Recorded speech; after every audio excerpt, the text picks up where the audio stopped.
Welcome to my channel. So Eenadu March 24వ తారీఖు news paper sun Risers ఘనంగా రాజస్థాన్ పైన విజయ కేంద్రం ఎగరేసింది. రెండో అత్యధిక స్కోర్ నమోదు చేసింది.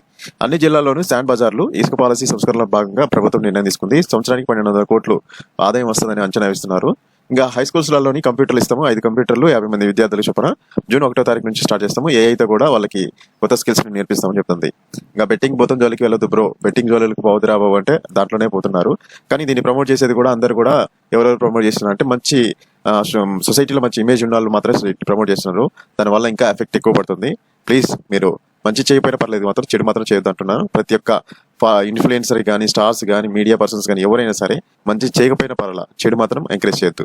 ఇంకా పరీక్ష లేకుండా రిజిస్ట్రేషన్, పాస్పోర్ట్ తీరులో సమీకృత విధానం. సో పాస్పోర్ట్ ఆఫీస్ ఎలా ఇంటిగ్రేటెడ్ గా ఆఫీస్ అయిందో అట్లానే రిజిస్ట్రేషన్ ఆఫీస్ కూడా స్టాంప్స్, రిజిస్ట్రేషన్ శాఖ ఇవన్నీ కూడా కలిపి ఒకసారి ఒక ఆఫీస్ ని డెవలప్ చేస్తున్నట్టు ఫస్ట్ హైదరాబాద్ లో స్టార్ట్ చేస్తామని చెప్తున్నారు.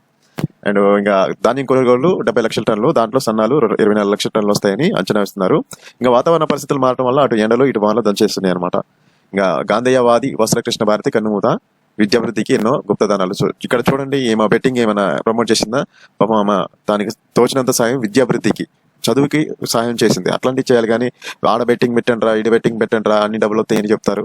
ఎందుకురా బాబు, స్టార్ మీడియా వాళ్ళు మనం అందరం పిచ్చోళ్ళ లెక్క వాళ్ళకి ఏదో వాళ్ళని ఎంకరేజ్ చేస్తుంటాం. వాళ్ళకి యాక్టింగ్ లోని సరిపోవట్లేదు, వాళ్ళ కెరియర్ లోని అయ్యి ఇన్వెస్ట్మెంట్స్ మీద సరిపోవట్లేదు, ఇంకా ఇంకా ఇంకా కావాలనుకుంటున్నారు. అందుకే బెట్టింగ్ బాగా ఎంకరేజ్ చేస్తున్నారు. మన తెలంగాణనే కాదు, ఆంధ్రానే కాదు, మన ఇండియాలోని ఎక్కువ ఎట్లా ప్రమోట్ చేస్తున్నారు. మన డెవలప్మెంట్ అనేది సొసైటీ డెవలప్మెంట్ లెక్క ఉండాలి కానీ మనం ఒక్కరిని సంపాదించుకుంటే అది ఒక్కటి సరిపోదు. సొసైటీ మొత్తం నాశనం చేసేది ఒక ఏది సొసైటీలో మంచి ఇమేజ్ ఉన్న వాళ్ళే సొసైటీని నాశనం చేస్తున్నారు. మనసు పెట్టే మార్గాలు ఇవి, ఏకాగ్రతను పెంచే విజయ దిశగా నడిపించే సప్త సూత్రాలు ఇవి. అవి నోట్ల కట్టలే. సో ఇక్కడ చూడండి, నాపై కుట్ర జరిగిందంటూ జస్టిస్ వర్మ అంటుండో, మరి ఇంట్లో ఇన్ని నోట్ల కట్టలు కనిపిస్తున్నాయి, కన్నీ కాలిపోయినాయి, దాని మీద మాత్రం అది నాపై కుట్ర జరిగిందని చెప్తున్నాడు. అది దొరికితే దొంగ, దొరకపోతే దొర. దక్షిణాదిలో భాజపా బలపడకూడదనే పునర్విభజనపై దుష్ప్రచారం చేస్తున్నారు. కాంగ్రెస్ బారాసల నిజ స్వరూపం మరోసారి బయటపడింది. కేంద్ర మంత్రి కిషన్ రెడ్డి వాళ్ళు వీళ్ళ మీద, వీళ్ళు వాళ్ళ మీద అందరూ సో ఒక్కొక్కరు ఆల్టర్నేటివ్ గా మొత్తాన్ని ఏంటంటే ఉచ్చాలం చేసేస్తున్నారు. భద్రాద్రి శ్రీరామనవమి కళ్యాణోత్సవంలో పాల్గొనాలంటూ అక్కడ ప్రతినిధులు తీసుకొచ్చిన ఒక పత్రికని అయితే ఇట్లా గోడ పత్రికని ఆవిష్కరణ చేశారు. ఇక్కడ అన్ని వర్గాలకు కేసీఆర్ గుర్తుకొస్తుందంట.